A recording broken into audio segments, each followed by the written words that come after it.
It's a real pleasure to welcome all of you today to Jerusalem. I say today because tomorrow, together with our National Security Advisor, Meir Ben Shabbat, you, Jared, will be leading a joint Israeli-American delegation to Morocco.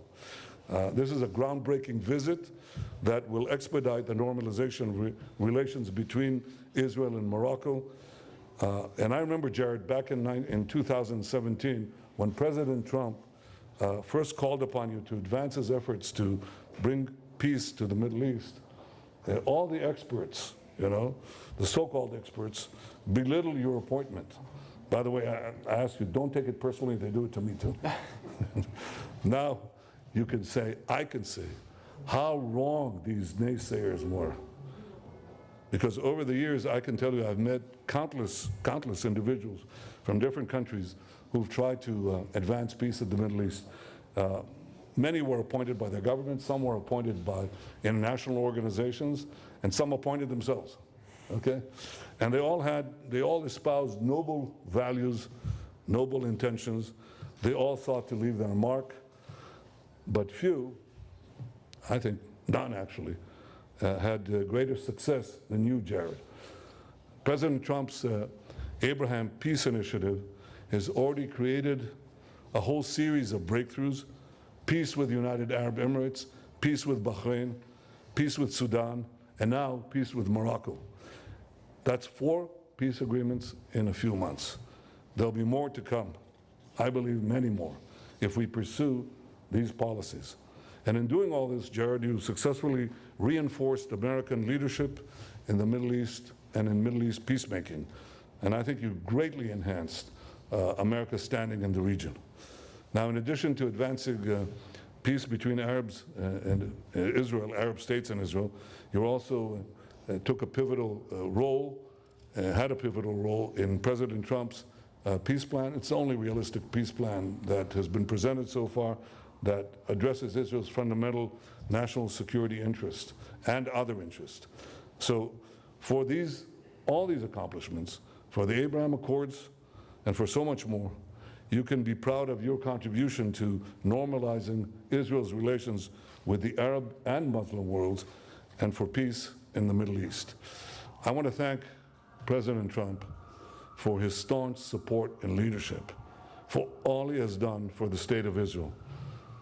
I think we're all deeply indebted for him, deeply indebted to his great actions and his great leadership, and we think that these achievements will stand as these peace agreements too. So I thank you, Jared, and I want to thank all of you for assisting this great effort. We will never forget it. Thank you. Thank you all. Thank you, Jared. In recognition of Jared Kushner, Senior Advisor to the President of the United States, for his historic contribution to the Abraham Accords, the normalization of Israel's relations with the Arab and Muslim world, and to peace in the Middle East. Thank you. You're more short-sighted than me. Thank you.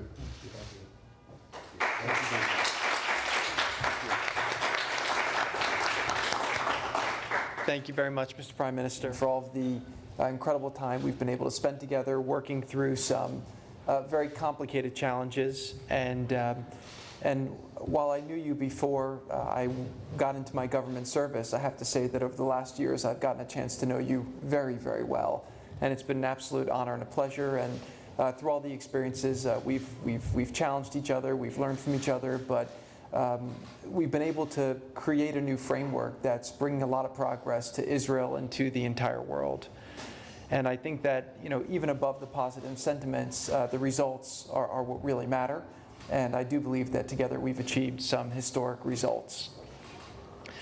Together, we were able to focus on pursuing common interests between our countries. We approached what were seemingly intractable problems with a fresh set of eyes, but we made sure that we were informed by the past approaches. And we used common sense, most importantly. We used common sense, and we took a pragmatic realism towards challenges that, quite frankly, had been left unresolved for way too long. By doing things differently, we created new opportunities and then we seized those opportunities when they presented themselves. Working with you, President Trump was willing to take the risks that others were not willing to take, to pursue opportunities that others thought were too hard, and then also to spend time and political capital that many thought he should not spend. Our collective efforts have led to the birth of the new Middle East, where firsts and breakthroughs are now happening almost every day. President Trump said that these peace agreements are a lot harder than he's making them look, but they all take a lot of time and negotiation and effort, and every single day we're seeing new good news coming from this region, which is something that has not happened for a very long time. Tomorrow, we will very proudly advance the Abraham Accords with the first direct commercial flight on El Al from Israel to Morocco. For this breakthrough, I would like to thank my friend, King Mohammed VI, as this will bring about a whole new set of opportunities for Northern Africa and the entire Middle East. As this new Middle East moves forward, I hope that all countries will focus on pursuing common interests for the benefits of their citizens instead of being held back by stale thinking and old conflicts. Scapegoating, anti-Semitism, and isolating Israel have led to destructive behavior that has held the world back for far too long. All people, regardless of race or religion, share the same desire to live a good life with access to peace, security, and economic opportunity. We must never forget that. The experts for so long were focused on intellectual issues instead of focusing on what are we all trying to desire and achieve as people. And if we can agree on those common goals, then the rest is just details, and we need to find win-win situations for how we get there. Through this common ground, there remains tremendous opportunity for more peace and progress for Israel, the Middle East, and the entire world. I would like to take this opportunity to thank Prime Minister Netanyahu and his entire team. Specifically, I'd like to acknowledge Ambassador Dermer in Washington, who's done an incredible job representing the state of Israel and the people of Israel, and also Mayor Ben Shabbat, the National Security Advisor, who we've had the great fortune to work with, and the entire team, all of the Israeli officials I have worked with. It's been a total pleasure, and I would like to thank you for such a special friendship and partnership over the last years. You've shown that Israel is willing to compromise for true peace, just not her security. I urge the world as it goes forward to take the time to understand Israel's perspective and to ask yourself if you would make the compromises Israel has been asked to make if you were in the Prime Minister's shoes. To create a lasting and sustainable peace, any deal made must leave all people more secure, free to worship how they choose, and with sustainable opportunity for economic development and prosperity. This is a simple approach, but it was surprisingly controversial when we started because it went against the conventional way of thinking. After 4 years of intense efforts and learnings, I feel even more conviction that it is the key to continued success, and there is much more success to be had in the future. I would also like to express my love and best wishes to the amazing people of Israel, and say that you will remain in my daily prayers, and I have great confidence that your future will continue to be bright and exciting. I will finish by saying that while we have all played a role in these breakthroughs, Middle East peace is such an impossible task that it is only possible due to the intent and blessings of God. The Middle East is a region replete with stories of both triumph and defeat, from biblical to modern times. Every morning in my daily prayers, I recite the paragraph, Sim Shalom, in which I ask God to grant peace, goodness, blessing, grace, loving kindness, and compassion to us and to all of Israel, your people. May we continue to appreciate God's miracles every day, but always pursue the righteous path to make this world a better place. Thank you very much. Thank you, Jared. Thank you. One unscripted comment.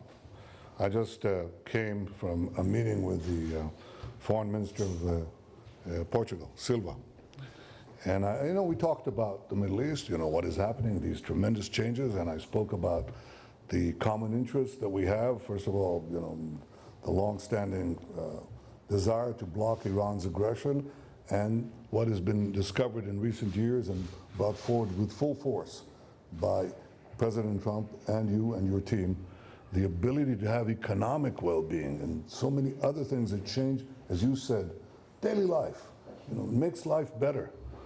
Well, then I said to him, this is not theoretic. 50,000 Israelis have just gone to Dubai. And what is happening there is a revolution, because they're being embraced by Emiratis. They embrace them. The Emiratis come here, they're embraced in Tel Aviv and Jerusalem. Everybody is embracing everyone else, and they're busy doing business together.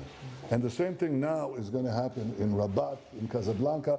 Yes, Israelis have been there before, but with direct flights, it's going to be a whole different thing, a whole different thing.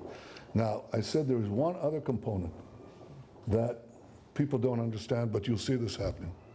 You will see what I already see, that this peace between Jews and Arabs outside Israel is creating a new positive dynamic between Jews and Arabs in Israel. It's just changing. It says the old enmities can be put aside, and we can have peace and life and hope and prosperity. And I want to thank you for that too. Thank you. Thank you all.